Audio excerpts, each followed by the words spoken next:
Hello, folks. This is week 5, and this is a section I call the hidden heritage, and this is a very short presentation as far as slides go. So I want to kind of go through them in a little detail. So feel free to you know look at the slides as I guess we go through them.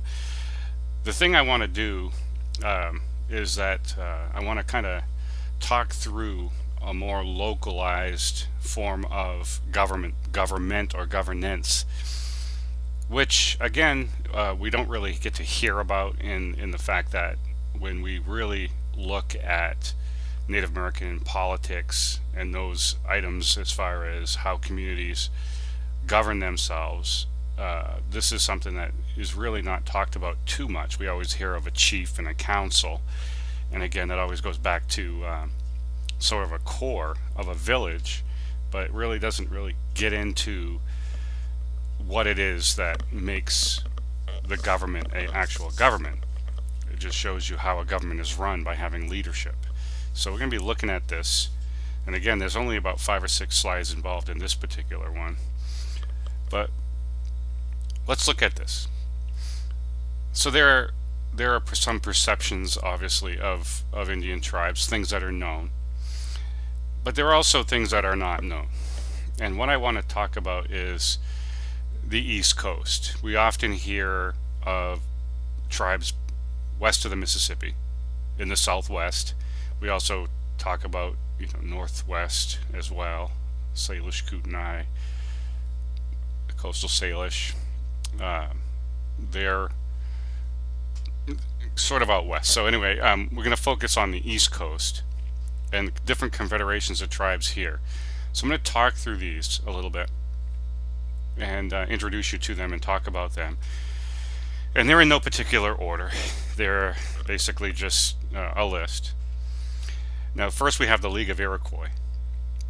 The Iroquois, or the Iroquois Confederation, known to the Iroquois as the League of Iroquois, is also a northeast confederation, not the most easterly confederation, but a northeast confederation of tribes, and it makes up the Mohawk, the Onondaga, the Cayuga, the Oneida, the Tuscarora, and the Seneca. Now, there's 6 nations of tribes there. Every once in a while, the Oneida somehow are involved and not involved. So they call themselves 5 nations or 6 nations, depending on how certain tribes keep themselves in. So instead of calling themselves 5 nations or 6 nations, we're just going to refer to them as the Iroquois Confederation. And they are probably the most published confederation of tribes on the East Coast, which gives them some really good PR, some really good attention. And again, they call themselves the Haudenosaunee, and the Haudenosaunee are governed by a group of chiefs and sub-chiefs out of the Onondaga Nation, which is about 15 miles south of Syracuse. The Onondaga Nation is near, right outside of Nedrow, New York. And their leader that they elect is from that particular village, and that's something that's a tradition. And he's called Tatandaho, and the Tatandaho is the grand leader of the Haudenosaunee, or the Iroquois. And he takes advice in the longhouse ceremonies and different ceremonies that take place in politics, at political meetings that take place. He makes choices with the chiefs and the sub-chiefs of the other tribes that are represented in the longhouse. So, and again, it comes from those 6 nations. Then we have the Pennacook Federation, which is Lower New England. So again, I'm kind of putting a geographic location that we're familiar with these days to tell you where this particular confederation is or was. Now, the Pennacook Federation doesn't really exist anymore as far as the political, getting together and their politics as far as a cohesive confederation of tribes. But they existed in lower New England at time of contact, and obviously way before that. So they were kind of disbanded when the population of the lower New England kept getting bigger and bigger and bigger, which we all know it was the first sort of area in this country where the population kind of blew up. So the Pennacook Federation was dissolved, but basically not because they wanted to dissolve it, but because they didn't need it anymore. The tribes were so spread out, or it had been eliminated through disease of warfare, that the Pennacook Federation didn't stay around too much longer. And they basically were made up of tribes that are in Connecticut, Rhode Island, Massachusetts. So you have the Wampanoags, the Pequots, the Narragansetts, and others as well. There's several tribes in that area that still exist to this day, but they were made up of that they made up that federation quite a while ago. And we have the Chippewa, which the Chippewa exists.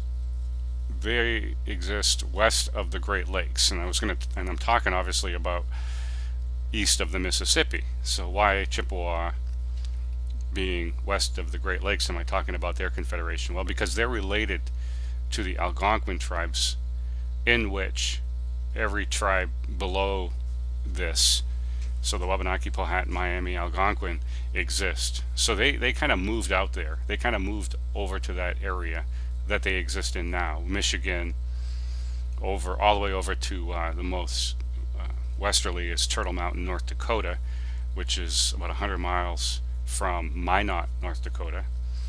And if you're not familiar with North Dakota, then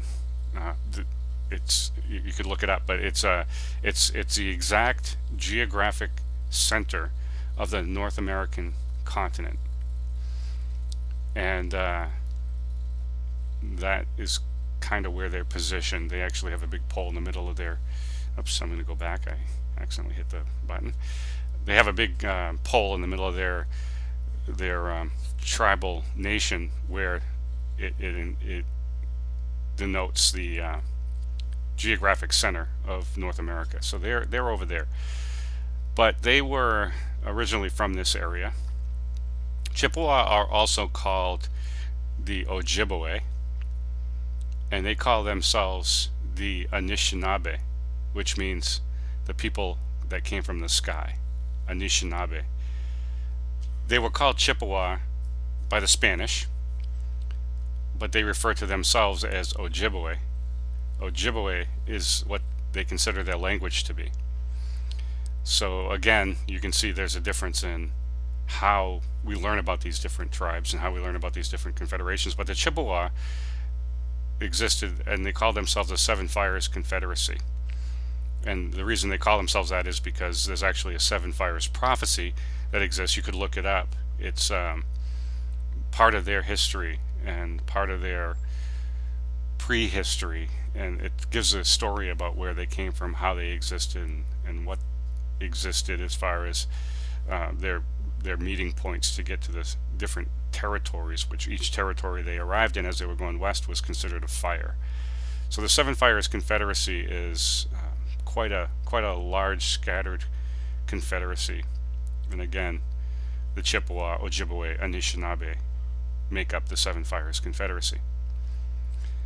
Then we have the Wabanaki Confederation, which is the confederation that exists in Maine and the Maritimes of Canada.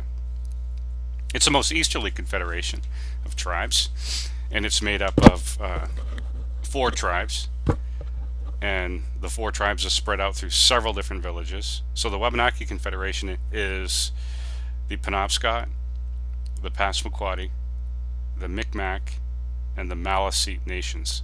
So all 4 of those nations, the Passamaquoddy, Penobscot, Micmac, and Maliseets, make up the Wabanaki Confederation.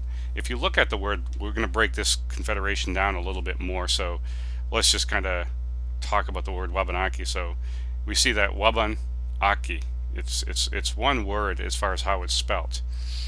It's a language that's an Algonquin language, but the language is misinterpreted by people who don't speak the language. So in other words, if you hear somebody speaking a language and you interpret that language to sound how you can make it sound because you're either Portuguese or you're Spanish or you're French or you're British, you would have a different way of speaking. So Wabanaki is actually two words. It means people who live in the dawn. And that's the Most Easterly Confederation. We'll talk about that further on down because we're going to actually focus on that. Now, then we get into the Powhatan Confederacies, and they're in the Pennsylvania area. And again, those 8 confederations are of Algonquin language. So all in this list, minus the Iroquois, are of the Algonquin language. So you can see there are several Algonquin language confederations that exist on the East Coast. So the Powhatan confederacies in the Pennsylvania area are just sort of boundary ridden to the Miami.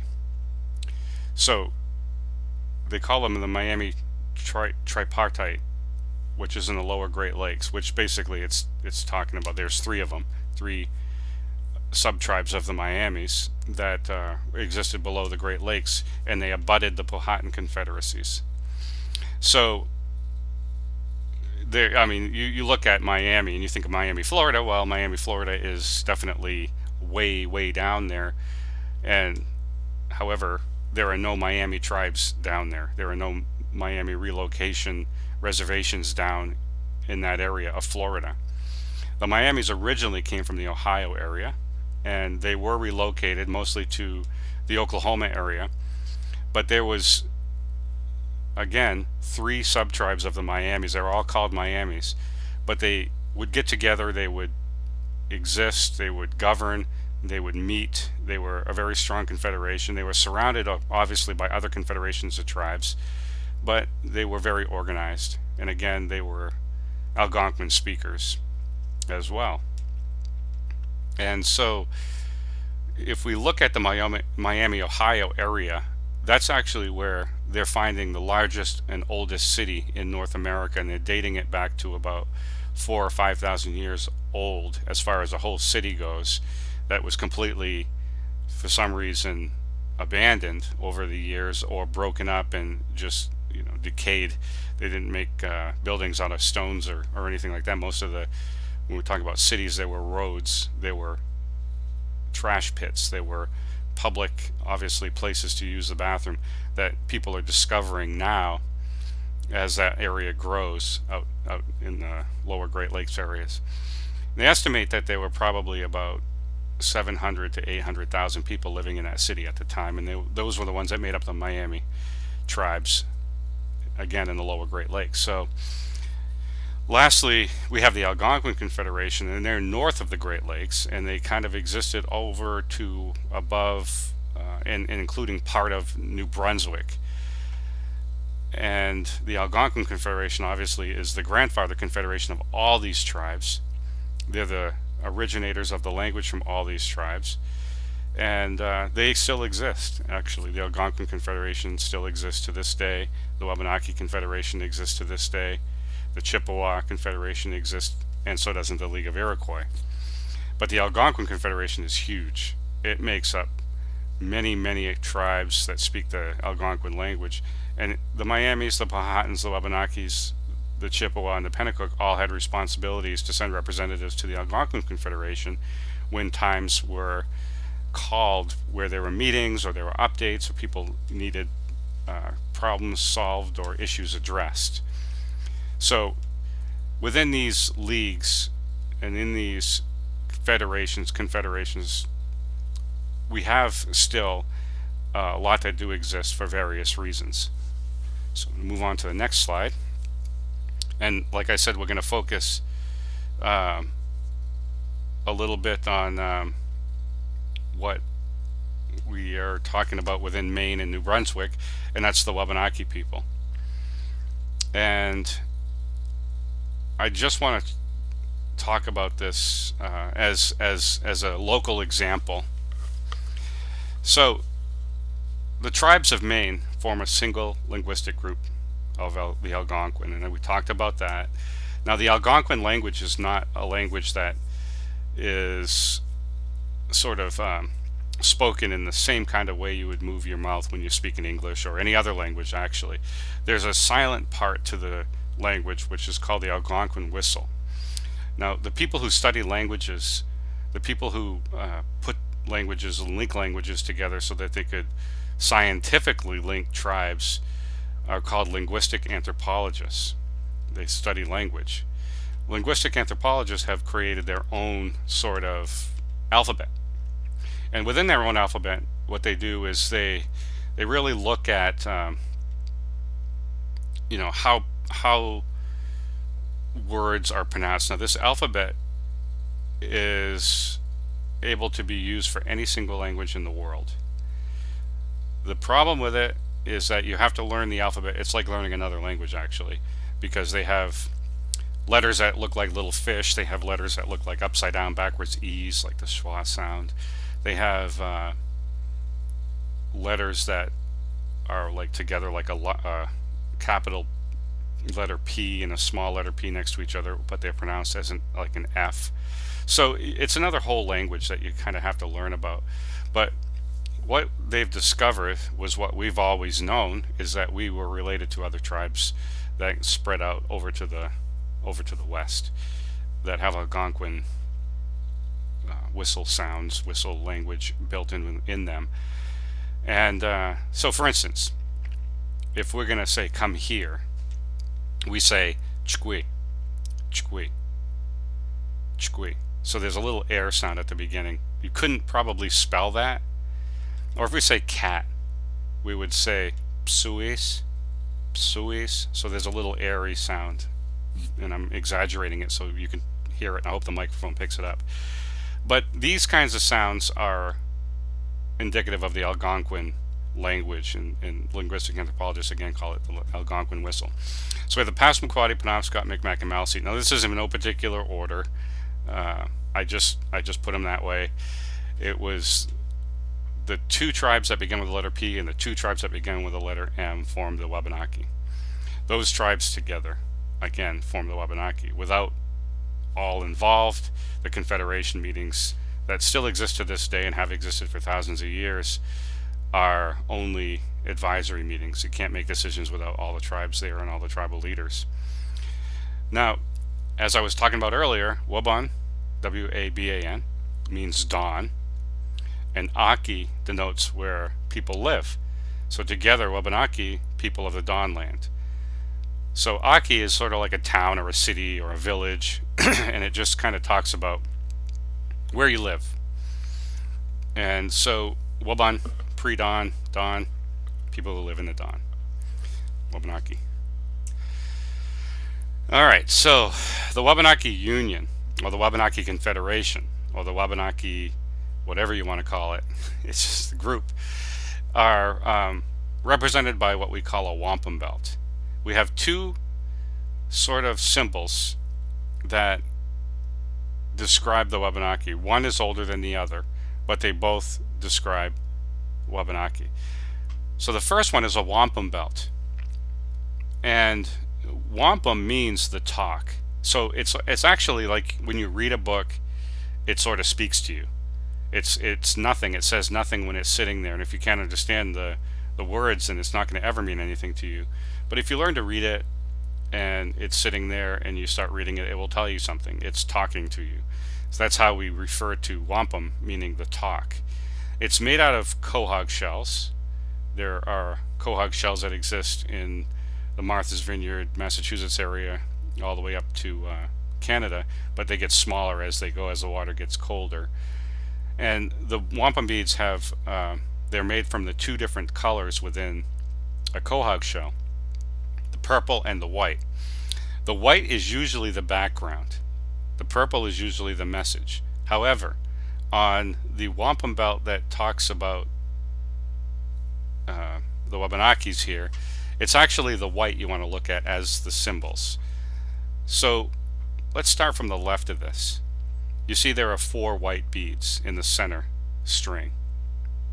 4 white tubular beads, followed by 2 darker purple beads. And again, now you can see 3 with a bead above and a bead below. And again, we're looking at the center. We're using the purple as the background. So this second symbol after the 4 beads on your left denotes north, south, east, and west. And then after that, moving towards our right, we have like a little pyramid. That is indicative of a house, and a house that represents a tribe. So again, we have 4 directions and a tribe. In the center, there's again the white beads are making up what we call a ceremonial pipe. Now this pipe is in the center, and it just shows, and it's symbolic of the fact that the 4 tribes are unified. So if you look at on the left hand side of that pipe, there are 2 houses. Right hand side of that pipe, there are 2 houses. Those represent the 4 tribes, and again joined spiritually by this pipe. Now pipes are often misconstrued as peace pipes. They're not really peace pipes unless they're used for a peace ceremony. The same pipe could be used for a war ceremony.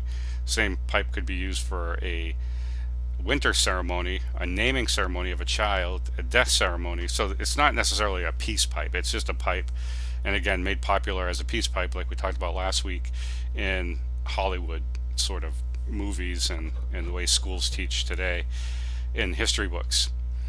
So here it is the wampum belt of the Wabanaki Confederation.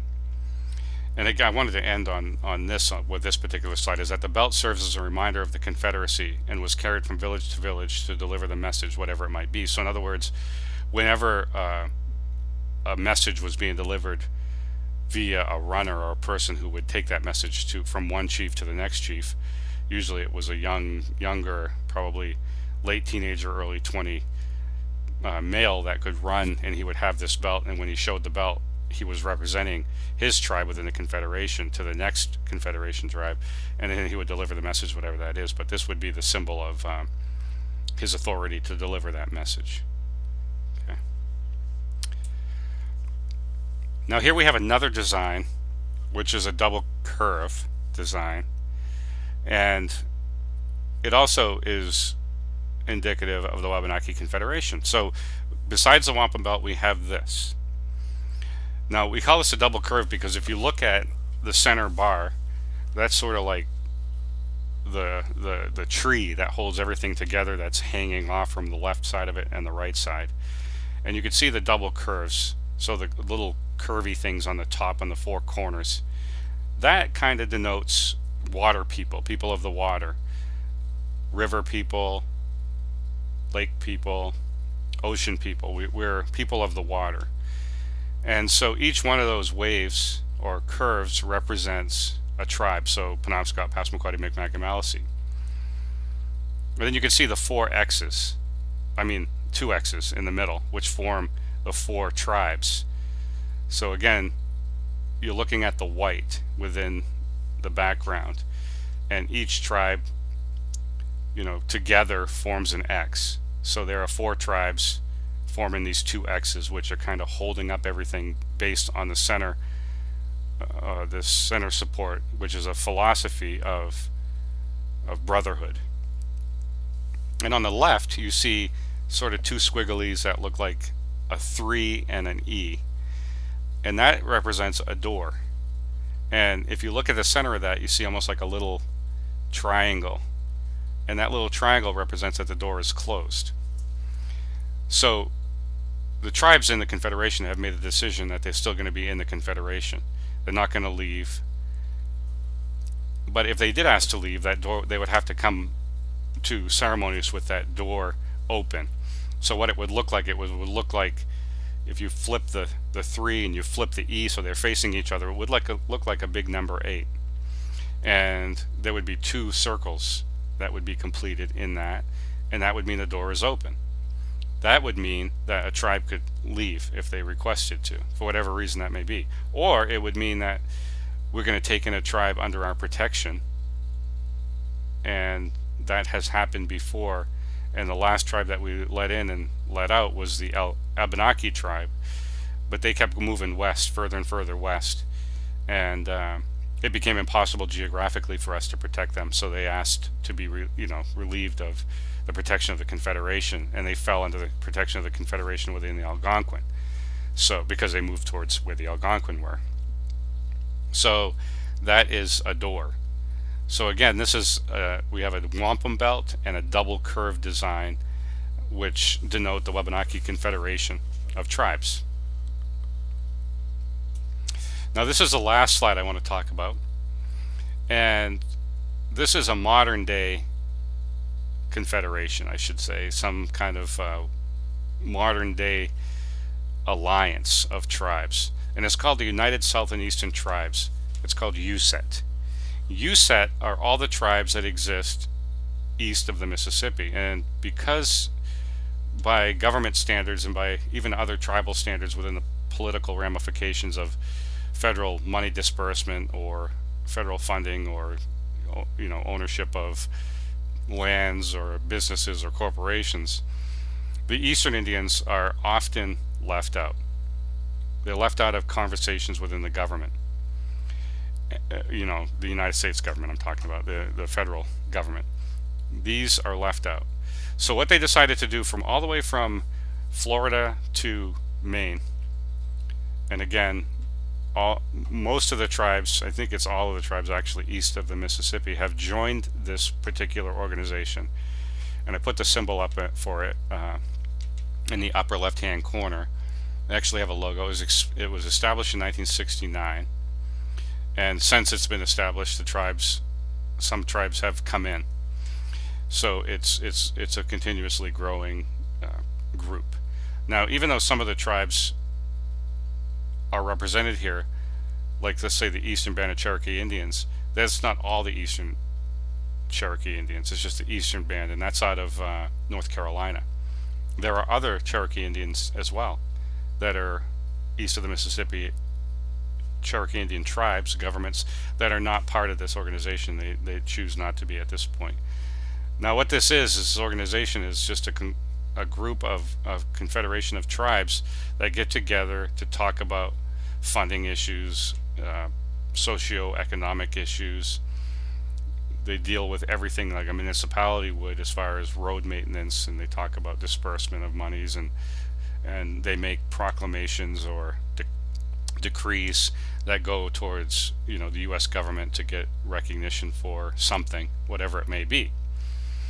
So it's a very tight group of tribal leaders or tribal leader appointees who meet probably 4 times a year, and they meet once every year in Washington, D.C. That's when they get a lot of politicians that come to the meetings, or they can go to the political offices and talk with elected folks in the House of Representatives or the Senate on the federal level and try to champion for their cause. So the Mississippi Band of Choctaw Indians, the Muskogee Tribe of Indians of Florida, Seminole Tribes of Florida, the Seneca Nation of Indians, the Coushatta Tribe of Louisiana, the St. Regis Band of Mohawk Indians, Penobscot Indian Nation, the 2 Passamaquoddy tribes from Maine, one in Pleasant Point and the other one in Indian Township, the Holton Band of Maliseet Indians, again from Maine, the Tunaka Biloxi Indians of Louisiana, the Porch Band of Cree Indians, Narragansett Tribe from Massachusetts, the Mashwintucket Pequot Tribe, there in Connecticut, the Alabama Kushnada Tribe of Texas, yes, of Texas, they're involved as well. Again, a marginalized sort of tribe, but we let them in. They still have relatives on the East Coast, and I don't think the United South and Eastern Tribes would eliminate anybody that wanted to be involved. The Oneida Indian Nation, the Aroostook Band of Micmac Indians, and that's from Maine, the Catawba Indian Nation, the Jenna Band of Choctaw Indians, and the Mohegan Tribe of Connecticut, the Cayuga Nation, the Wampanoag Tribe of Gayhead, and that's on the southern end of Massachusetts, the southern end of Martha's Vineyard in Massachusetts, so the very end facing the south. Huge sandbar where the Wampanoags lived there, and the Chamacha tribe of Louisiana. So these are the tribes that are involved in that, and again, they really are together for more modern political reasons, to support each other, to talk things out, sort of lean on each other, shoulder to cry on, whatever it may be. They're existing today, and they're quite an organization.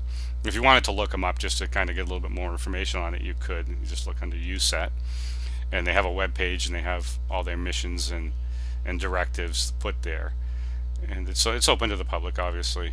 So that is today's lecture. Now, if you have any questions about that, please just drop me an email. But I wanted to go over this today to kind of give you the perception of modern day Indian tribes and how our governments are connected.